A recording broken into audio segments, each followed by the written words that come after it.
Assalamualaikum warahmatullahi wabarakatuh. Salam hormat, saya Nazarul Ilham, calon peserta guru penggerak angkatan ke-7. Dan pada kesempatan kali ini saya ingin menjelaskan pemaparan tentang upaya apa saja yang harus saya lakukan untuk mencapai komitmen dari berbagai pihak untuk bekerja sama. Nah, upaya yang saya lakukan untuk mendapatkan komitmen dari berbagai pihak untuk bekerja sama adalah pertama, saya akan membuat kesepakatan dan perjanjian pada siswa dan orang tua siswa dalam hal mencapai target pembelajaran yang sedang kita lakukan, yang sedang saya lakukan. Dengan cara apa? Dengan cara berbagi tugas dalam satu tim ya. Dalam hal ini tim saya adalah siswa dan orang tua siswa.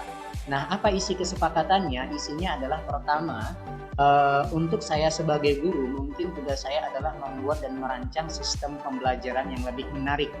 Misalnya selain memaparkan materi secara daring, yang selama ini mungkin hanya melalui Zoom meeting, Google Meet, dan lain sebagainya. Jadi saya juga harus menambahkan dan memberi tampilan-tampilan video yang berkaitan dengan materi apa yang lebih menarik ya dan mudah dipahami oleh peserta didik, sehingga perlu melakukan pembelajaran secara memfisik jika itu diperlukan ya.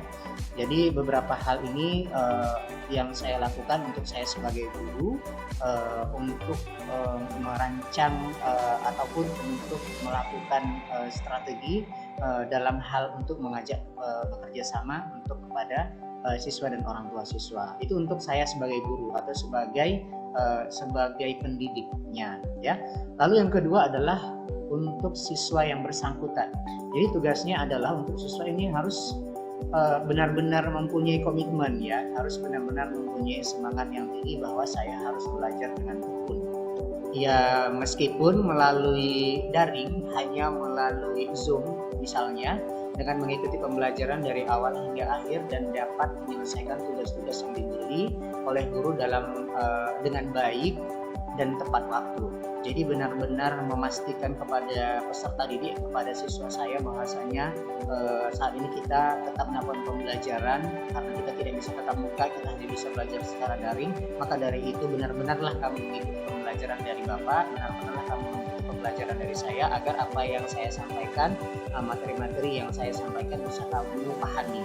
Ya, untuk itu kamu harus benar-benar ada kesungguhan dalam diri kamu untuk belajar. Kemudian dengan cara mengikuti apa yang sudah saya perintahkan dan mengerjakan tugas-tugas yang saya berikan secara tepat waktu, misalnya seperti itu. Kemudian untuk yang ketiga adalah untuk orang tua itu sendiri. Nah, jadi tugasnya adalah untuk orang tua ini juga sangat perlu ya. Jadi selain saya punya strategi, kemudian saya juga punya kesepakatan kepada siswa, guru, orang tua juga mempunyai peran yang sangat penting menurut saya, maksud saya ya. Jadi tugasnya itu adalah dengan mengontrol, memperhatikan dan memastikan bahwa anaknya itu benar-benar mengikuti pembelajaran dari gurunya meskipun melalui daring. Gua harus memperhatikan, orang tua harus benar-benar menyaksikan bahwasanya anaknya itu benar-benar mengikuti pembelajaran yang sedang dilakukan oleh gurunya ataupun yang sedang dilakukan oleh saya sebagai gurunya. Lalu yang kedua adalah memberikan dorongan ya, memberikan dorongan dan semangat bagi siswa untuk tetap tekun dan bersungguh-sungguh dalam belajar dengan memberikan motivasi kepada anak-anak tersebut bahwa belajar itu diperlukan. Jadi kamu itu bisa belajar kapan dan dimanapun. Jadi kita menyampaikan hal ini kepada anak dengan memotivasi dengan bahasa yang bisa menyentuh hati si anak ya. Apalagi zaman sekarang ini ya serba canggih. Kamu bisa belajar dan menambah pemahamanmu dengan searching di Google, menonton YouTube, dan lain sebagainya. Dimana ini bisa kamu lakukan dengan menggunakan gadget yang kamu miliki sendiri. Jadi kapanpun dan dimanapun kamu tetap bisa belajar. Nah, jadi selain itu kamu juga harus bisa berdiskusi dengan temanmu.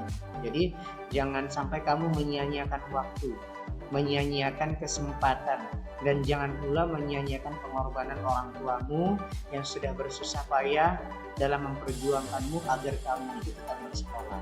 Nah, jadi kiranya kita sampaikan kepada siswa itu motivasi-motivasi, semangat-semangat yang dapat menggugah hatinya, yang dapat menarik empati dari si anak itu sendiri agar mau mendengarkan apa yang kita sampaikan. Lalu yang ketiga adalah upayanya tetap menjalin komunikasi kepada orang tua siswa, ya.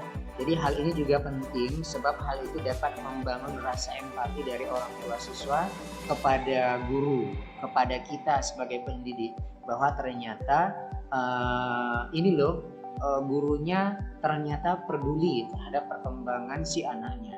Ternyata gurunya peduli terhadap perkembangan siswa. Jadi ada rasa empati dari orang tua terhadap guru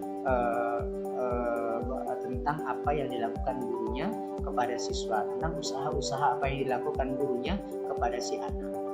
Nah, jadi insya Allah dengan upaya-upaya yang saya lakukan ini sekiranya dapat menciptakan komitmen dan keistiqomahan yang tinggi demi terwujudnya tujuan yang kita inginkan bersama. Nah, lalu bagaimana hasilnya? Jadi hasilnya adalah pertama, hasil yang paling utama itu adalah terciptanya pembelajaran yang terlaksana secara maksimal. Jadi meskipun hanya dengan metode daring yang ditandai dengan hasil belajar siswa dan perkembangannya baik secara pedagogik maupun secara spiritualnya. Kemudian yang kedua adalah orang tua bisa menerima sistem pembelajaran yang dilakukan. Yang ketiga, mendapatkan beberapa hikmah, yakni membangun kepercayaan dan saling menghormati, ya. Karena sejatinya memang sebaiknya dalam sebuah tim itu didirikan berdasarkan atas kepercayaan antar sesama yang kuat. Sampai itu setiap anggota tim akan lebih baik lagi jika saling menghormati posisi masing-masing. Mengapa? Dengan kuatnya saling rasa percaya dan saling menghormati, maka akan mempermudah pekerjaan, maka akan mempermudah kerjasama yang dilakukan dengan sesama, dan kita sebagai perilaku pendidik dapat mendelegasikan tugas-tugas yang dapat dikerjakan oleh anggota tim kita dengan baik. Nah, jadi dalam hal ini tim saya itu tadi adalah orang tua siswa dan siswa yang bersangkutan. Lalu yang keempat, dapat mengatur ekspektasi bersama. Nah, jadi tentu setiap orang itu mempunyai semangat pencapaian, keinginan dan tujuan yang berbeda. Maka akan lebih baik dapat menyelaraskan ekspektasi dalam tim, ya, dalam suatu tim. Jadi hal ini dilakukan untuk mengetahui apa yang mereka harapkan dari setiap kegiatan dalam bekerja sama di dalam suatu tim itu, dan tentunya tak hanya mengatur ekspektasi saja, tetapi juga berusaha secara bersama-sama untuk memenuhinya. Yang kelima, terjalinnya komunikasi yang baik antar tim, ya. Jadi antara saya selaku gurunya, kemudian siswa saya dan orang tua siswa yang bersangkutan akan terjalinnya suatu komunikasi, ya. Jadi hal ini juga penting untuk apa? Untuk menciptakan atmosfer komunikasi yang terbuka, jujur dan saling menghormati tadi. Jadi orang tua siswa dan siswa itu berhak untuk mengekspresikan dirinya dalam bentuk pemikiran-pemikiran, opini, bahkan hingga solusi yang menjawab permasalahan yang akan ditemui dalam kondisi ini. Nah, jadi mereka juga terbuka untuk mendengar dan didengarkan untuk memahami masing-masing buah pikiran. Nah, jadi selain itu suasana keterbukaan di mana siswa dan orang tua siswa itu dapat mengajukan sejumlah pertanyaan atau klarifikasi terhadap ide-ide yang dilemparkan jika itu ada menurut mereka. Dan yang keenam, dapat menghargai pendapat satu sama lain antar tim tadi, ya. Jadi perbedaan yang sangat mendasar dari bekerja sama itu adalah dengan bekerja sendiri. Artinya bekerja sama dengan bekerja sendiri itu berbeda. Kalau bekerja sama ada sejumlah kepala, ada sejumlah jiwa, ada sejumlah pemikiran yang menuangkan ide-ide dalam pekerjaan tersebut. Sehingga perbedaan-perbedaan pendapat itu merupakan sebuah kontribusi yang dapat dipandang sebagai sesuatu yang bermanfaat. dan sebaiknya kita memasang kacamata positif juga dalam memandang suatu fenomena, dalam berinteraksi kepada sejumlah orang. Nah, jadi hal ini berarti bahwa ada sudut pandang lain yang bisa dianggap sebagai kesempatan yang bisa ditelusuri dan digunakan untuk kepentingan bersama. Jadi kiranya demikian pemaparan saya terkait tentang